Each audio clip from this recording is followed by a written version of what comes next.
I'm Caitlin and welcome to my video series on wholesaling your handmade business. So I've had little videos throughout here on YouTube, but I just felt like it was something that needed a little bit more attention, and I know a lot of you guys are trying to get your business up and running and get your wholesale business going. I can at least give you my experience and hopefully help you either not make mistakes that I've made or save you some time. I always think you should be doing what's best for you and your business, so by all means, take what I say with a grain of salt. Let's just jump right in and get to it because we have a lot to cover.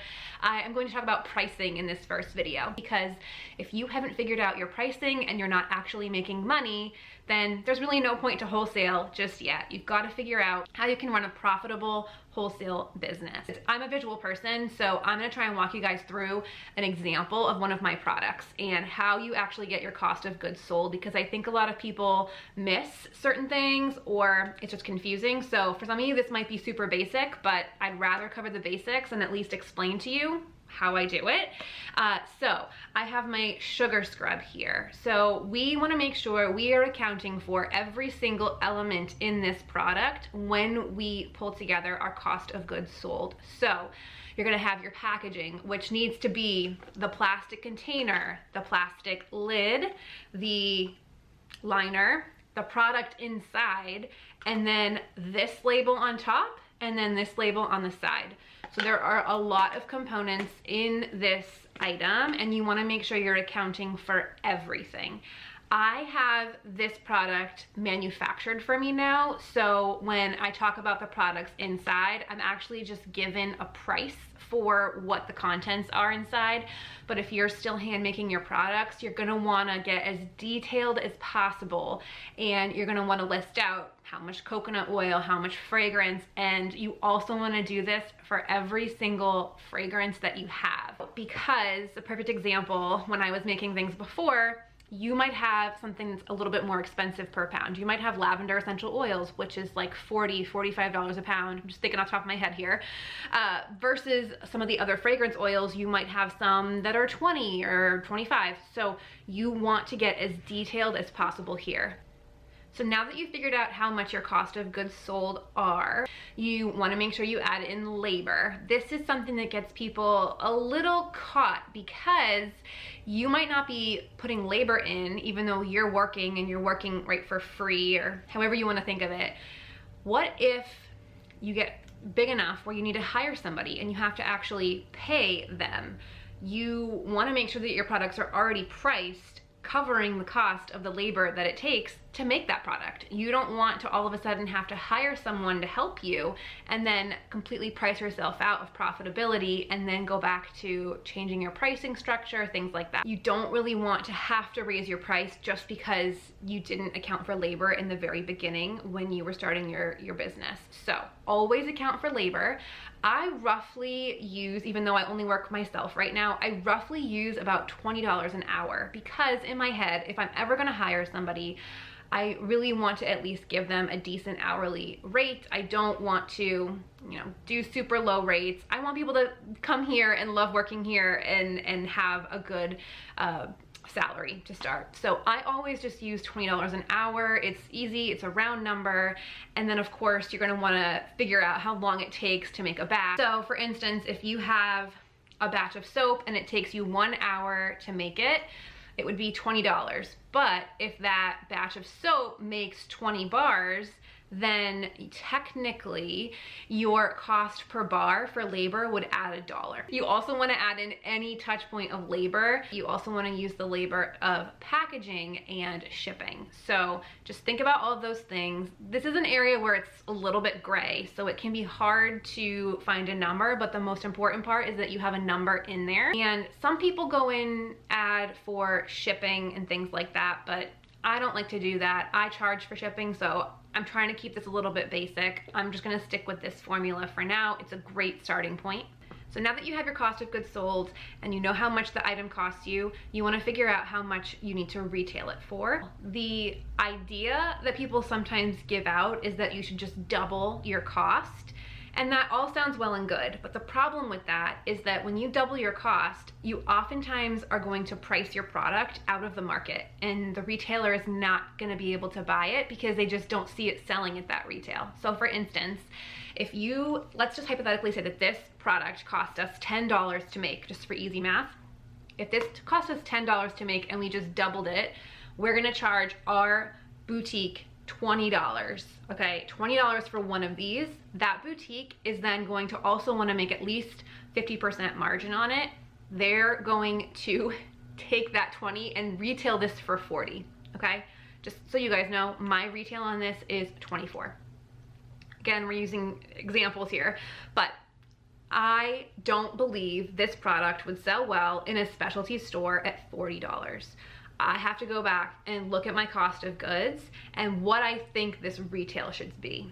So in doing research, wherever you're looking at, so look at other specialty stores, look at stores like Anthropologie, what is the item that you're trying to sell? Where does it sit in the competitive landscape? Are you super high? Are you super low? There might be some items actually that you could triple your cost of goods sold and still get that retail for what it is. So I'm not saying to ever lowball yourself, but this example is just a good example of pricing yourself out of the market. You just don't want to do that, because the goal here is for us to sell as much of this as possible, but profitably, but we want to sell as much of it as possible. So if I told the retailer it would be $40 for the customer to pay for this, it would just sit on the shelf. It's a sugar scrub. I love it. It's great. It's a fabulous formula. I put a lot of love into the packaging, but even I don't think I can sell this for $40. So that's something that I need to go back and look at. What do I think I can sell this for on the shelf? I, after looking at everything, retailed this at $24. I felt confident in that. It sits above things like Tree Hut, but it sits below things like a Sol de Janeiro or something like that that's sold in Sephora. So I'm kind of filling the gap in the middle and going $24 on this. And yeah, do I make a full 50% margin on this? I do not. So I do work what buyers would say short. I work short on this, and we'll go into a video on like terminology, because I know a lot of you guys asked about that.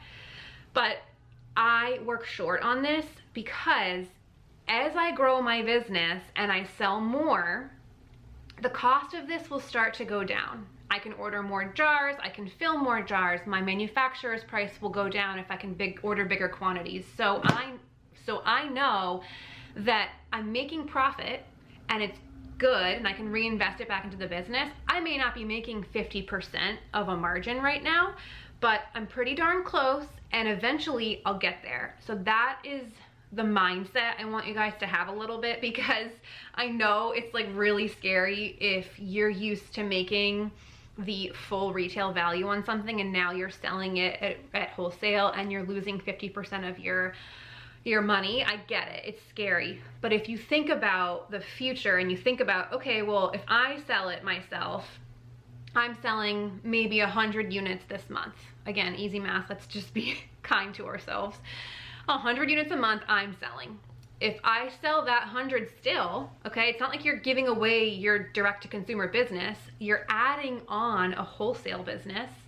And let's say your first month you can sell 200. Yeah, it's not as profitable, but instead of you selling your 100, you've done that and you've actually added a completely new sales channel that is awesome, because now you sold 300 units.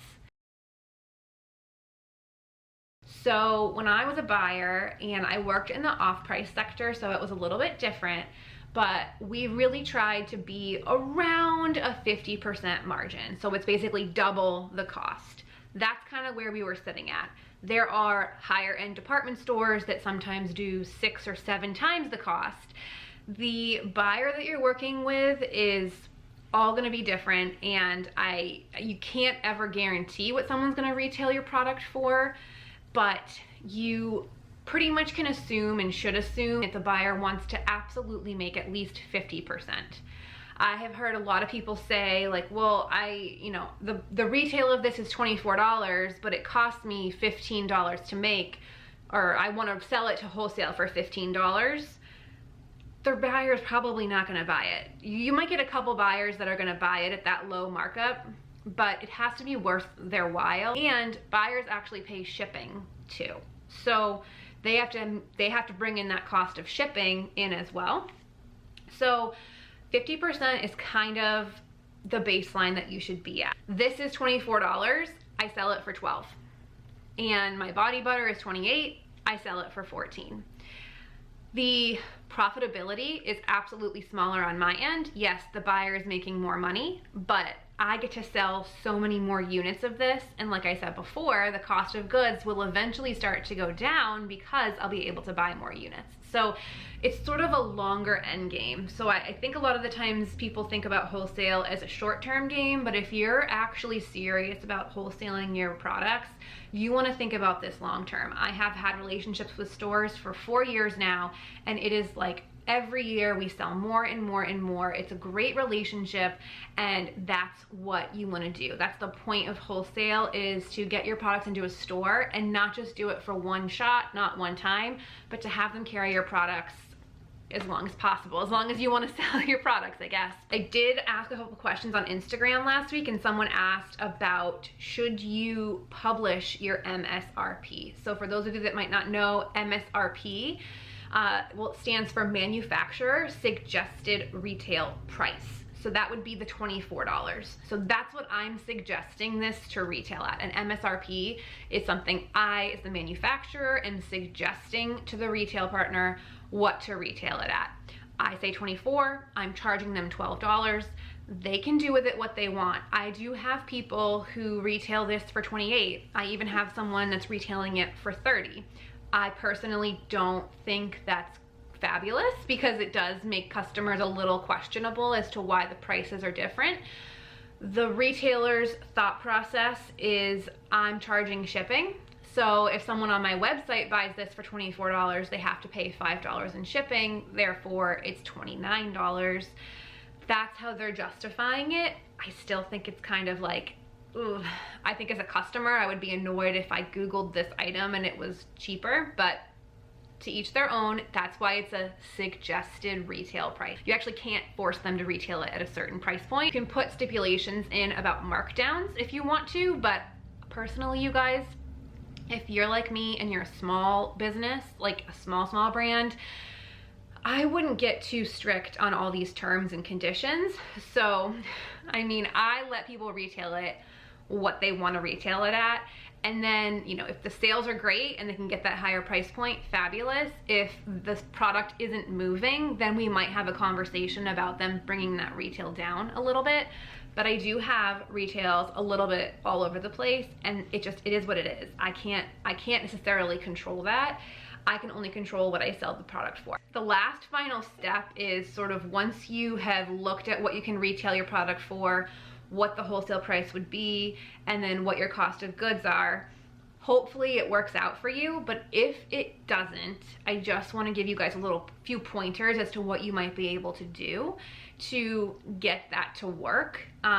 First off would be, check and see if you have some better sources for your raw materials. You might be able to scale up in one particular item and save a bunch of money. A perfect example for me would be like a jojoba oil. So if you're buying, you know, 8 ounces of jojoba oil, look and see what it would cost to buy 5 pounds of jojoba oil if you think you're going to use it. That's the problem. You don't want to buy materials that you can't use. But if you think you can scale that item, try and go after those really big price breaks. I always would buy stuff on sale, especially with like Wholesale Supplies Plus. I would hold out and try to buy stuff on sale at their 20% offs or whatever around the major holidays, I think. And those little tactics, like, they help, they do. It's not proven, but we're scrappy. In the beginning and starting wholesale, you gotta be scrappy because it's gonna take some time. But if the math doesn't work, try and figure out if there is a certain area in your production that you can bring the total cost down. And it might not be perfect all at once, but as you start to grow, you can start to see that your cost of goods should essentially go down.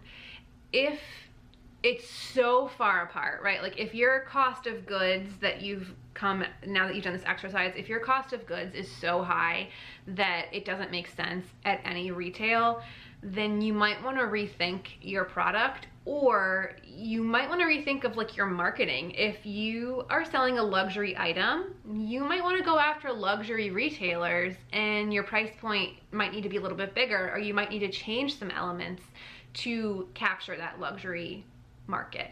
I hope I didn't throw too much at you guys today, but I want you to take some time and like go through the numbers. It's super important, but I hope you found something helpful. And then the next video I'm excited about, because you guys keep messaging me, how the heck do you find wholesale accounts? I'm gonna break down for you guys what I do, and it's a grind, but I know you guys are scrappy too, and the part of the joy of the business is when you work so dang hard at something and then people say yes.